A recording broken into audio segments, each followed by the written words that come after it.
Welcome to அம்மா kitchen vlog. இன்னைக்கு நம்ம கிச்சனில் இட்லி பொடி வச்சு ஒரு உருளைக்கிழங்கு ஃப்ரை எப்படி செய்கிறதுன்னு வாங்க போய் பார்க்கலாம். கடாயில் ஆயில் ஊற்றிக்கிறேங்க. ஆயில் காஞ்சதுமே பொடியாக கட் பண்ண உருளைக்கிழங்கு போட்டார்.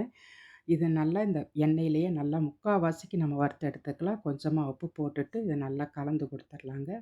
முக்கால்வாசி வறுத்தா போதுமான அளவு. இப்போ நம்ம ஒரு தட்டுக்கு மாற்றிட்டு ஆயில் ஜாஸ்தியாக இருந்தால் நம்ம எடுத்துட்டு தேவையான அளவு ஆயில் மட்டும் வச்சுட்டு 4 பல்லு பூண்டு தட்டி போட்டிருக்கேன். ஒரு கொத்து கருவேப்பிலை, 1 ஸ்பூன் சில்லி ஃப்ளேக்ஸ் போட்டுக்கலாங்க. இந்த பூண்டு பாதி அளவுக்கு வதக்கி விட்டுறலாம். இப்போ இந்த அளவு வதங்கி வந்துருச்சு. இப்போ நம்ம வறுத்து வச்ச உருளைக்கிழங்கு அதில் போட்டுடலாங்க. இதை அடுப்பை ஸ்லோவாக வச்சு ஒரு 10 நிமிஷம் நான் இதை நல்லா வதக்கி விட்டுக்கிறேன். இந்த அளவு வந்ததுமே 1 1/2 ஸ்பூன் இட்லி பொடி நான் போட்டிருக்கேன். இதையும் நல்லா வறுத்து விட்டுக்கலாங்க. ரொம்ப அருமையாக இருக்கும். எல்லாருமே ஒருக்கா ட்ரை பண்ணி பாருங்கள். லாஸ்ட்டாக நம்ம மல்லித்தழை போட்டுட்டு அடுப்பை ஆஃப் பண்ணிடலாம்.